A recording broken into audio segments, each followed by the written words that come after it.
کہ 12 ربیع الاول کا مہینہ آتے ہی کوئی طبقہ کسی طبقے کو گالی دے رہا ہوتا ہے اس نیت سے کہ وہ جو ہے جناب محمد رسول اللہ صلی اللہ علیہ وسلم کا جلوس نہیں نکالتا ہے۔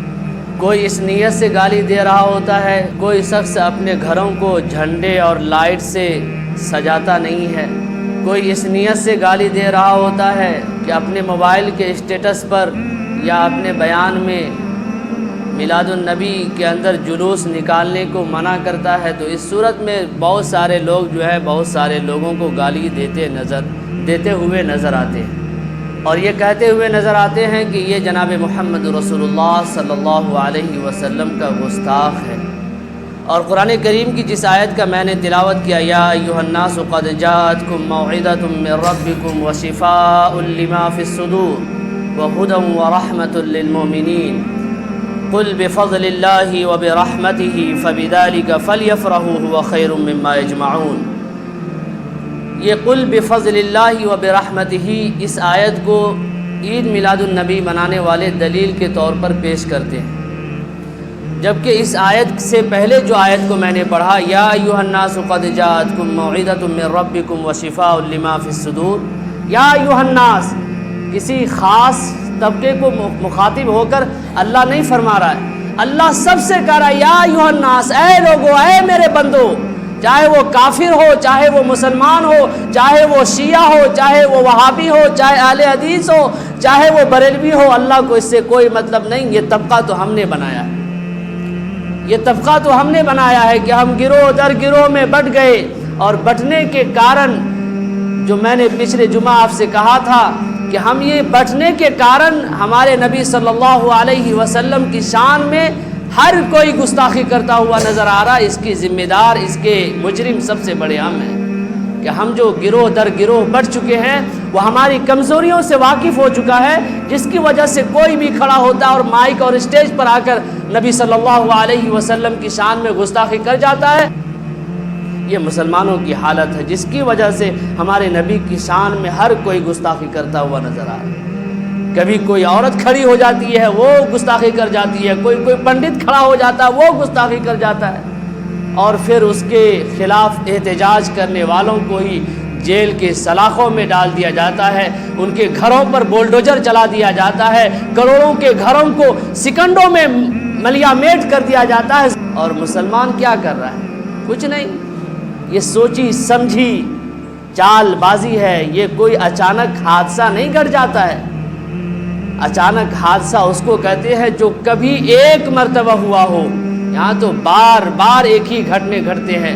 تو آپ کیا سمجھتے ہیں؟ یہ چال بازی نہیں ہے، یہ سوچی سمجھی پلاننگ ہے مسلمانوں کو مٹانے کے لیے۔ تو میں یہ کہہ رہا تھا کہ یہ جو قرآن کریم کی آیت ہے، اللہ تعالیٰ فرماتا ہے یا ایھا الناس قد جاءتکم موعظۃ من ربکم، کہ اے لوگو، تمہارے پاس اللہ تعالیٰ کی طرف سے ایک کھلی ہوئی نشانی، ایک کھلی ہوئی دلیل آ چکی ہے نصیحت کے طور پر۔ وشفاء لما فی الصدور، اور ہر وہ چیز کی شفا ہے اس کے اندر جو تمہارے سینوں میں پیدا ہوتی ہے، جو تمہارے دلوں کے اندر پیدا ہوتی ہے۔ اس سے کیا مطلب کہ اگر تمہارا ایمان کبھی ڈگمگا جائے، کبھی تم ایمان سے بھاگ جاؤ، کبھی تم کو لگے کہ یہ دنیا کے اندر غیر لوگ تو بڑی عیاشی کی زندگی گزارتے ہیں، اور جو اللہ تعالیٰ کی عبادت کرتے ہیں، جو اللہ تعالیٰ پر ایمان رکھتے ہیں، جو اللہ تعالیٰ کے راستے میں جہاد کرتے ہیں، جو اللہ تعالیٰ کے راستے میں اپنے مال و دولت کو لٹاتے ہیں، تو ان کو تو گھٹا ہی گھٹا ہے، ان کے اوپر تو مصیبتیں نازل ہوتی رہتی ہے۔ اللہ تعالیٰ فرماتا ہے کہ اگر یہ چیز تمہارے دلوں کے اندر پیدا ہو رہی ہے تو اس کی بھی شفا ہے، اس کی بھی اس کے اندر دوا ہے۔ وَهُدًى وَرَحْمَةٌ لِّلْمُؤْمِنِينَ، اور ایمان والوں کے لیے اس کے اندر ہدایت کی چیز رکھی ہوئی ہے۔ پھر اللہ فرماتا ہے قُلْ بِفَضْلِ اللَّهِ وَبِرَحْمَتِهِ فَبِذَلِكَ فَلْيَفْرَحُوا هُوَ خَيْرٌ مِّمَّا يَجْمَعُونَ۔ اللہ تعالیٰ اپنے نبی سے مخاطب ہو کر فرماتا ہے، اے نبی، لوگوں سے کہہ دیجئے کہ اللہ تعالیٰ کا جو فضل ہوا ان پر، اور اللہ تعالیٰ کی طرف سے ان پر جو رحمت ہوئی قرآن کے ذریعے سے، دین اسلام کے ذریعے سے، جناب محمد رسول اللہ صلی اللہ علیہ وسلم کو جو بھیج کر ہمارے اوپر جو اللہ تعالیٰ احسان کیا ہے، ان کے ذریعے سے ان کے صدقہ طفیل جو ہمیں ایمان کی دولت سے نوازا ہے، اللہ تعالیٰ فرما رہا ہے کہ کہیے کہ اگر خوشی منانا ہو تو اس بات پر خوشی منائے کہ اللہ تعالیٰ نے ہمیں قرآن کریم کی قیمتی دولت سے نوازا ہے۔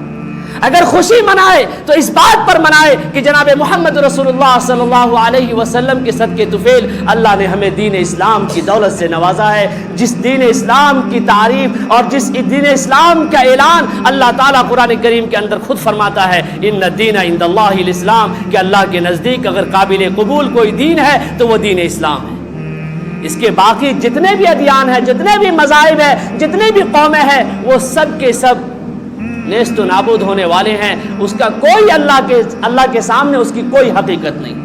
اگر حقیقت ہے کسی دین کی تو وہ دین اسلام کی حقیقت ہے۔ وَبِرَحْمَتِهِ فَبِذَلِكَ فَلْيَفْرَحُوا هُوَ خَيْرٌ مِّمَّا يَجْمَعُونَ، کہ خوشی منائے تو اس بات پر منائے کہ اس کے پاس دین اسلام کی دولت ہے، اس کے پاس قرآن کریم کی جیسی قیمتی دولت ہے، اس پر خوشی منائے۔ اس پر خوشی نہ منائے هُوَ خَيْرٌ مِّمَّا يَجْمَعُونَ، کہ جس کو وہ لوگ جمع کرتے ہیں۔ دنیا کو جمع کرنے کے چکر میں مسلمان پریشان ہے، دنیا کمانے کے چکر میں لوگ پریشان ہیں، اس کے پاس مال و دولت ہے، اس مال و دولت پر وہ خوشیاں منا رہا ہے۔ سارے لوگوں سے اللہ مخاطب ہو کر فرما رہا کہ سب کو بتائیے کہ جن کے پاس دنیا کے اندر ڈھیر سارے مال و دولت ہے، جو ایمان سے دور ہو کر، جو اللہ کی وحدانیت سے دور ہو کر، جو توحید سے دور ہو کر، جو جناب محمد رسول اللہ صلی اللہ علیہ وسلم کی تعلیمات سے دور ہو کر جو زندگی گزار رہا ہے، ان کو کہیے کہ یہ جو چیزیں وہ کر رہا ہے اس سے بہتر وہ چیزیں ہیں اس کے پاس جو قرآن کریم کی تعلیمات ہے، جو احادیث نبویہ ہمارے پاس موجود ہے۔ لیکن کچھ طبقہ ہے اس آیت کو عید میلاد النبی کے لیے سلیکٹ کرتے ہیں اور کہتے ہیں کہ اللہ تعالیٰ تو فرماتا ہے کہ خوشیاں مناؤ۔ اللہ تعالیٰ سب سے سوال کریں گے کہ قرآن کریم میں نے نازل کیا، اس کا مطلب، اس کا مفہوم کچھ اور تھا، اور تم نے لوگوں کو کچھ اور بیان کر کے لوگوں کے اندر اختلافات، لوگوں کے اندر انتشارات، لوگوں کے اندر نفرت کے جو بیج تم نے بوئے تھے، اللہ تعالیٰ سب سے سوال کریں گے۔ کچھ عالم ہیں، ان سے آپ فرمائیں گے، ان سے پوچھیں گے کہ عید میلاد النبی منانا کہاں جائز ہے، تو کچھ عالم دین فرماتے ہیں کہ ہمارے قسمت میں لکھا ہوا ہے، اس لیے عید میلاد النبی منانا جائز ہے۔ یہ دلیل ہے، یہ اسلام کو ماننے کی دلیل ہے۔ اسلام کو ماننے کی دلیل قرآن کریم کی آیت مبارکہ ہے۔ اگر وہاں اگر آپ کو وہ دلیل نہیں ملتی ہے تو پھر آپ احادیث مبارکہ کے اندر دیکھیں گے۔ اگر وہاں کوئی دلیل نہیں ملتی ہے پھر آپ صحابہ کرام رضوان اللہ تعالی علیہم اجمعین کی زندگی کو دیکھیں گے۔ اگر ان تینوں چیزوں سے آپ کو کوئی دلیل نہیں ملتی ہے تو پھر آپ کان کھول کر یہ بات یاد رکھیں کہ اگر آپ دین اسلام کے اندر کوئی چیز کو پیدا کرتے ہیں تو پھر آپ نبی کے بھی گستاخ ہیں، پھر آپ صحابہ کرام رضوان اللہ تعالی علیہم اجمعین کے بھی گستاخ ہیں۔ اپنے بارے میں کیا کہو گے آپ کہ دوسرے اگر انگلیاں اٹھاتے ہیں تو آپ کو تکلیف ہوتی ہے، لیکن آپ جو انگلیاں اٹھا رہے ہو، آپ جو ان کی شان میں گستاخیاں کر رہے ہو، پھر آپ اس پر کیا کہو گے؟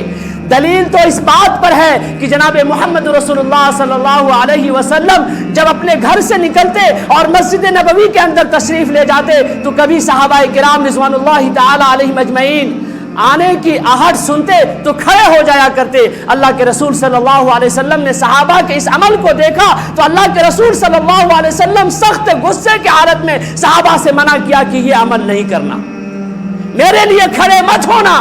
بتاؤ، دلیل تو اس بات کی ہے کہ کھڑے مت ہونا میرے لیے، اور تم دلیل لے کر قرآن کریم کی وہ جھوٹی دلیل لے کر آتے ہو کہ عید میلاد النبی منانا اس آیت سے جائز ہے۔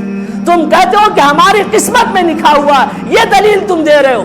اور یہ عید میلاد النبی کے اندر جو خرافات مچائے جاتے ہیں، اگر آپ اپنی آنکھوں سے دیکھتے ہوں گے، اگر آپ کے دل میں ذرہ برابر ایمان ہوگا تو آپ کے دل بھی کپ کپاتے ہوں گے کہ عید میلاد النبی کے نام پر ہماری بیٹیاں، ہماری بہنیں، ہماری مائیں بھی گھر سے باہر نکل جاتی ہیں، اور وہ نکلتی ہے ڈی جے کے ساتھ نکلتی ہے، ڈی جے کے ساتھ نکلتی ہے، اور پھر وہ چلملاتی ہوئی دھوپ، اور پھر وہ گرمی، اور جب وہ پسینہ باہر آتا ہے اور پھر وہ کپڑے کو ٹچ ہوتا ہے، پھر وہ کپڑا بدن سے سٹتا ہے، اور پھر جلوس میں جتنے نوجوان بے نمازی لوگ ہوا کرتے ہیں پھر ہماری ماؤں اور بہنوں کے جسم کو آنکھ پھاڑ پھاڑ کر دیکھتے ہیں۔ کیا یہ دین اسلام ہے؟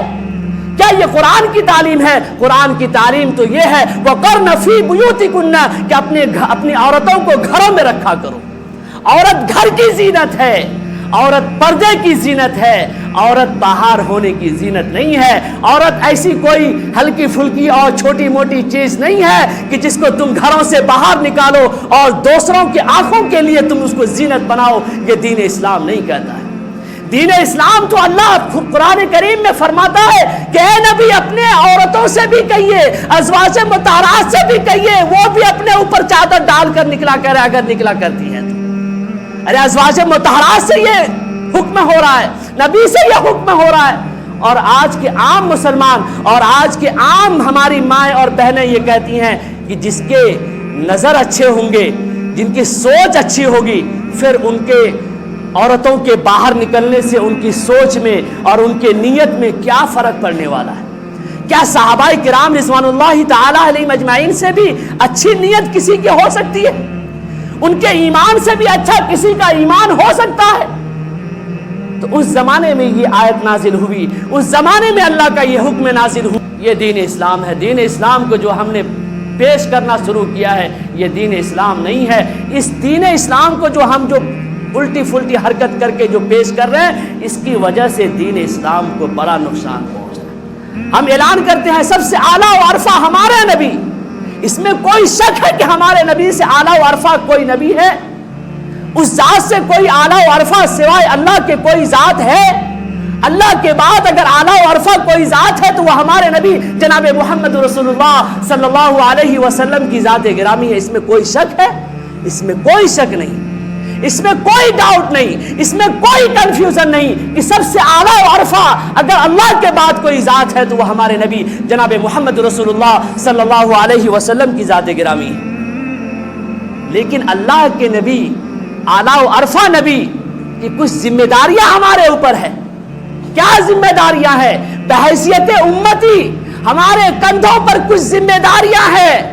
ان ذمہ داریوں کے بارے میں کبھی تم نے سوچا کہ اللہ کے رسول صلی اللہ علیہ وسلم نے ارشاد فرمایا بلغوا انی ولو آیا، کہ تم تبلیغ کرو، تم لوگوں تک پہنچاؤ۔ اگر تم قرآن کے ایک ہی آیت کو جانتے ہو، اگر تم پہنچاؤ، اگر تم ایک ہی حدیث کو جانتے ہو، ایک حدیث کے مفہوم کو بھی اگر تم جانتے ہو، لا الہ الا اللہ محمد رسول اللہ بھی اگر تم صحیح سے پڑھنا جانتے ہو تو اس کو بھی لوگوں کو سکھاؤ۔ یہ ہمارے اوپر، ہمارے کندھوں پر بحیثیت امتی کے فرض ہے۔ اللہ کے نبی کی تعلیم ہے، اللہ کے نبی کا جو مشن تھا کہ ہمارا کوئی امتی اس ذمہ داری سے فارغ نہ بیٹھے، اس ذمہ داری سے کوئی خالی نہ بیٹھے۔ یہ ہمارے نبی کی تعلیم ہے، یہ ہمارے نبی کا پیغام ہے۔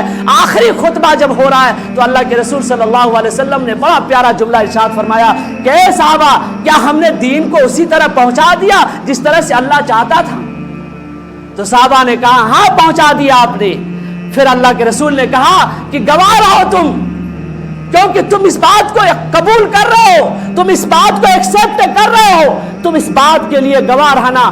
اور جو یہاں پر حاضر ہیں اور جو غائب ہیں، حاضر والوں کے اوپر میں ذمہ داری عائد کرتا ہوں کہ جو لوگ غائب ہیں ان تک یہ دین اسلام کو کما حق کہوں، جس طرح سے بیان کیا گیا، جس طرح سے میں دین اسلام کو لے کر آیا، جس طرح سے میں نے دین اسلام کو تمہارے سامنے پیش کیا، ویسے ہی تم دوسروں تک دین اسلام کو پہنچانا۔ اگر تم نے ادھر ادھر کیا، دین اسلام کے اندر اگر کوئی بدعت کی سراغ کو پیدا کیا تو اللہ تعالیٰ اس کا مواخذہ کرے گا۔ اللہ تعالیٰ ہم سب کو عمل کی توفیق عطا فرمائے، اور اللہ تعالیٰ ہم سب کو جناب محمد رسول اللہ صلی اللہ علیہ وسلم کے لائے ہوئے دین کو دوسروں تک پہنچانے کی بھی توفیق عطا فرمائے۔ اگر یہ کام ہم نہیں کر رہے ہیں تو پھر سب سے اعلیٰ و عرفہ ہمارے نبی جھوم جھوم کر گاتے رہو۔ یہ گانا اور یہ تمہارے نبی صلی اللہ علیہ وسلم سے محبت کرنے کی جو تمہارے جو بیانات ہیں اور تمہارے جو دلیل ہیں، یہ سارے کے سارے دلیل کھوکھلے ہیں، سارے کے سارے بیانات کھوکھلے ہیں۔ ہمیں نبی سے محبت کرنی ہے، ویسے ہی محبت کرنی ہے جیسے صحابہ نے کیا ہے، جیسے اللہ نے قرآن کریم کے اندر بیان کیا ہے، جس طرح سے اللہ تعالیٰ بیان کیا ویسے ہی ہم محبت کریں گے۔ کہ سب سے زیادہ محبت اگر کسی سے ہوگی تو وہ اللہ کے رسول صلی اللہ علیہ وسلم سے ہوگی۔ محبت کا مطلب یہ نہیں ہے کہ دین میں ہم کوئی نئی چیز پیدا کر کے اللہ کے رسول سے محبت کرنے کا ہم اعلان کریں گے کہ یہ محبت ہے، یہ سچے عاشق رسول ہونے کی دلیل ہے۔ یہ دلیل نہیں ہے، یہ ساری کی ساری دلیلیں کھوکھلی ہے۔ دین اسلام پر ویسی عمل کیجئے جس طرح سے دین اسلام کو قرآن کریم کے ذریعے سے، احادیث مبارکہ کے ذریعے سے اور صحابہ کرام رضوان اللہ تعالی علیہم اجمعین کی زندگی کے ذریعے سے بیان کیا گیا، ویسے عمل کریں گے اللہ اس کا ثواب دے گا۔ اگر آپ الٹی پھلٹی حرکت کر کے عمل کرنا چاہتے ہیں اور آپ سمجھتے ہیں کہ اس کا ثواب ملے گا، خدا کی قسم گناہ کے علاوہ ثواب نہیں ملے گا۔ اللہ تعالی ہم سب کو عمل کی توفیق عطا فرمائے، آمین۔